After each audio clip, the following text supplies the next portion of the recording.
Video viral হবে, তুমি পাবলিকরে পাঠিয়ে দিও, বাসালে বাটিয়া দিতাম। মানে আমি যে ফকির এটা তুমি জানো নি? ফকিরে তাই না, ফকির হলে তো আর একটা ভিডিও করতে না। মানে ফকিরে ভিডিও করতো না। না না ভিউয়ার্স, রমজানে এই 4টি লেবুর দাম, মানে এরকম 4টি লেবুর দাম অনেক টাকা ছিল, কিন্তু এখন রমজান শেষ হয়ে গেছে। ঈদ শেষ হওয়ার পরে লেবুর দামটা অনেকটাই কমে এসেছে, অনেকটা বলতে অনেকটাই।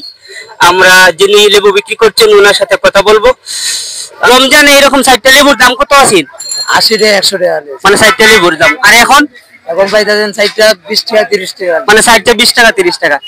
দিন আর রাত ব্যবধান হয়ে গিয়েছে লেবুর দাম। ভাই, রমজানে বেশি দাম হওয়ার কারণ কি তা আছেন? ভাই তারা সিন্ডিকেট করছে, পাইকাররা। জি, সিন্ডিকেট করছে।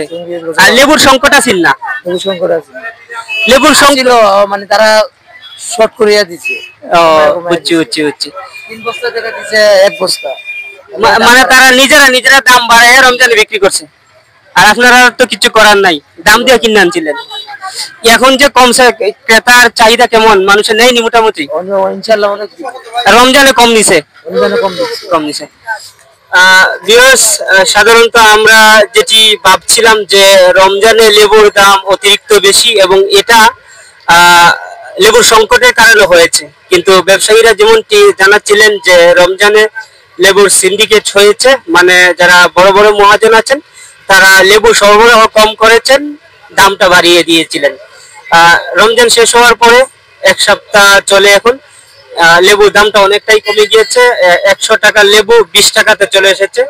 এরকম 4টা লেবু 20 টাকা। সিলেট বন্দর বাজারের নিউজ এটি। সাধারণত এখন যে পরিমাণ লেবু দেখা যাচ্ছে রমজানে ঠিক এই পরিমাণেই দেখা গিয়েছিল, তবুও রমজানে লেবুর দামটা অতিরিক্ত বেশি ছিল। বাংলা পাঠিয়ে দিও পাবলিকরে। ভিডিও ভাইরাল হবে, তুমি পাবলিকরে পাঠিয়ে দিও, বাসালে বাটিয়া দিতাম। মানে আমি যে ফকির এটা তুমি জানো নি? ফকিরে তাই না, ফকির হলে তো আর একটা ভিডিও করতে না। মানে ফকিরে ভিডিও করতো না। না না বাইরে দিয়ে ঘুমাই দেখতে, বড় লোকে ভিডিও করবো। তারা ভিডিও করতো। যেমনটি বলছিলাম যে ইচ্ছে করেই কিছু কিছু বড় বড় মহাজন রমজানে লেবুর দামটা বাড়িয়ে দিয়েছিলেন এবং আমরা যারা ক্রেতা আছি তারা লেবুর সংকটে ভুগেছি, কারণ অতিরিক্ত দাম থাকার কারণে যারা স্বল্প আয়ের মানুষ ছিলাম তারা রমজানে লেবু ক্রয় করতে পারিনি। এই একই সাইজের লেবু, একই পরিমাণের লেবু বাজারে দেখা যাচ্ছে, কিন্তু দামটা আকাশ পাতাল ব্যবধান, মাত্র 20 টাকা আর রমজানে 100 টাকা প্লাস ছিল।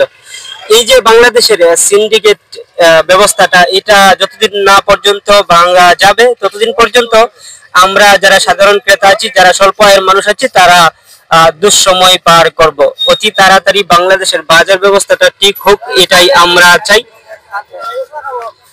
ভাই ওটা তো কইরাই নানি, একদিন সপ্তাহ পাল্টাইলি মু দেখিও। হ্যাঁ ভাই, পাল্টাইতে আমরা একদিন বহর লিয়ে সব কই দিমু। কফি নেই, না রংসা খাইবা। রংসা আপনারা সাধারণত যারা গঠনমূলক কন্টেন্ট ক্রিয়েটর আছে তাদেরকে সাপোর্ট করেন না, তারা সব জায়গাতেই কিন্তু নানান ভাবে অবহেলিত হয়। যেমনটি আজকে দেখতে পাচ্ছেন, আমরা যে ধরনের কন্টেন্ট ক্রিয়েট করি এই ধরনের কন্টেন্ট মানুষের উপকার হয়, মানুষের উপকারে আসে, মানুষের উপকারের কথা চিন্তা করেই করি। তবুও আপনারা আমাদেরকে এড়িয়ে চলেন। একজন টিকটকারকে যে পরিমাণে সাহায্য করেন, হেল্প করেন, সাবস্ক্রাইব করেন, সেই পরিমাণে আমাদেরকে করেন না। এটা একটা দুঃখজনক বিষয়। এইভাবে চলতে থাকলে গঠনমূলক কন্টেন্ট ক্রিয়েটর হারিয়ে যাবে। সিলেট বন্দর বাজার থেকে আজকের এই নিউজটি কালেক্ট করেছি। যারা এত সময় আমার সাথে ছিলেন তাদের সবাইকে ধন্যবাদ। সাবস্ক্রাইব করে পাশে থাকবেন। ভালো থাকুন।